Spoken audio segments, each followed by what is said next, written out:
السلام علیکم دوستو، امید ہے آپ سب خیریت سے ہوں گے۔ گولان کے بعد چائنا کی نظر اب انڈیا کے صوبے اروناچل پردیش پر ہے، اور دوستو آپ سبھی کو یہ پتا ہوگا کہ اب انڈیا نے لداخ سے ہاتھ کھینچ لیا ہے اور یہ موقف اختیار کیا کہ گولوان اور پینگن سو چائنا کا علاقہ ہے اور چائنا ہمارے علاقے میں تو آیا ہی نہیں، اور انڈیا نے خاموشی سے اس علاقے میں چائنا کا حق تسلیم کر لیا ہے اور چائنا مزید اور علاقہ بھی ضبط کر رہا ہے۔ چائنا اس علاقے میں اس جگہ تک پہنچ چکا ہے جہاں سے انڈیا کی دو اہم ترین سڑکیں گزرتی ہیں، ایک سڑک سیاچین کی طرف جاتی ہے اور دوسری کاراکوروم ہائی وے کی طرف۔ اور دوستو چائنا نے اس علاقے میں پینگن سو میں فنگر 8 کی پہاڑیوں تک اونچی پوزیشن پر قبضہ کر لیا ہے، جہاں سے یہ کہا جا رہا ہے کہ چائنا اس علاقے سے دو سڑکوں کو روک سکتا ہے۔ اب انڈیا کی سیاچین کی سپلائی لائن اور دوسرا انڈیا کی دولت بیگ اولڈی کی سڑک بلاک ہو سکتی ہے، اس لیے آنے والے کچھ دنوں میں چائنا انڈیا کی سپلائی لائن کو روک کر انڈیا کی سیاچین کو بھی روک سکتا ہے اور پھر پاکستان اس اپنے علاقے پر قبضہ کر سکتا ہے دوستو، وہ بھی بڑی آسانی سے۔ اسی راستے سے پاکستان پھر لداخ میں داخل ہوگا۔ دوستو دوسری طرف سڑک دولت بیگ اولڈی ہے جو پاکستان کے کراکوروم تک جاتی ہے، اور ڈیفنس ماہرین کے مطابق اس سڑک سے پاکستان کے علاقے گلگت بلتستان پر انڈیا حملہ کر سکتا تھا۔ دوستو بھارت میں یہ تاثر ہے کہ گلگت بلتستان کشمیر کا علاقہ ہے اور وہ اسے متنازع مانتے ہیں، لیکن یہ علاقہ پاکستان کا علاقہ ہے اور کسی قسم کا متنازع نہیں، اور یہ کشمیر کا حصہ بھی نہیں بلکہ یہ ایک الگ ریاست تھی، اور اب یہ نارتھ پاکستان کا علاقہ ہے۔ دوستو کشمیر تو ہماری پاک فوج اور قبائلی جانبازوں نے انڈیا سے لے لیا تھا اور وہ علاقہ ہے آزاد کشمیر، جبکہ گلگت بلتستان ایک الگ ریاست ہے جو 3 جون منصوبے کے تحت، جس میں کہا گیا تھا کہ جو ریاستیں جس سے چاہیں وہ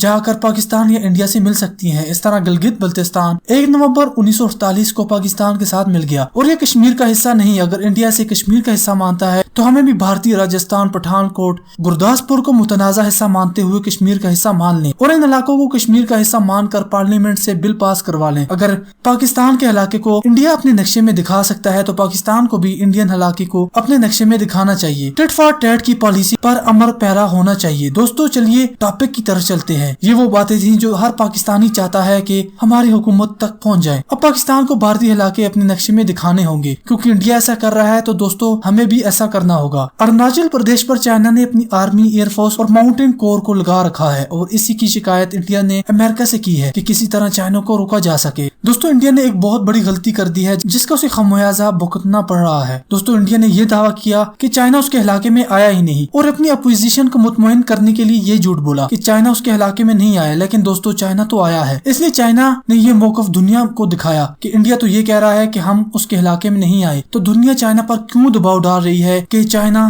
ان علاقوں سے واپس چلا جائے؟ اس لیے چائنا تو اپنے علاقوں میں ہے۔ چائنا انڈیا کے علاقے پر قبضہ کر کے اسے اپنا بتا رہا تھا اور انڈین حکومت نے بھی اس کی تائید کر دی، تو چائنا اس علاقے میں آیا ہی نہیں۔ دوستو انڈیا اپنی اپوزیشن کو مطمئن کرنے کے لیے جھوٹ بولا تو وہ اس کے گلے ہی پڑ گیا۔ دوستو ساری صورتحال میں جس میں ایک طرف نیپال نے چائنا کے لیے بارڈر پر ایک نئی سڑک تعمیر کی اور دوسری طرف بھوٹان نے 70 سال بعد انڈیا کا پانی بند کر لیا، اور تیسری طرف پاکستان کے بارے میں جو خلاصہ ہوا اس نے انڈیا کو سب سے زیادہ پریشان کیا ہے۔ دوستو امریکہ کی ایک خبر ایجنسی نے یہ دعویٰ کیا کہ امریکہ کے ہائی ڈیفینیشن سیٹلائٹ سے یہ بات سامنے آئی ہے کہ پاکستان نے انڈیا سے ملنے والی سرحد پر نصر میزائل لگا رکھے ہیں، اور یہ اس وقت ہوا جب چائنا نے اچانک اپنی فوجیں لداخ کے بعد اروناچل پردیش پر لگا رکھی ہیں۔ دوستو چائنا نے انڈین سرحد پر بڑے میزائل نہیں لگائے اور نہ ہی نیپال نے ایسا کچھ کیا، لیکن اب آپ کو پتہ چل گیا ہوگا کہ سب سے بڑا خطرہ انڈیا کو پاکستان سے آ رہا ہے۔ پاکستان کے نصر میزائل کی تعیناتی کا مقصد صرف اور صرف یہ ہے کہ پاکستان چھوٹے ان میزائلوں سے انڈیا کے بڑے بڑے قافلے تباہ کر سکتا ہے، کیونکہ پاکستان نے یہ بنائے ہی اس لیے ہیں۔ دوستو ان نصر میزائلوں سے پاکستان ایک دن میں ہی انڈیا کی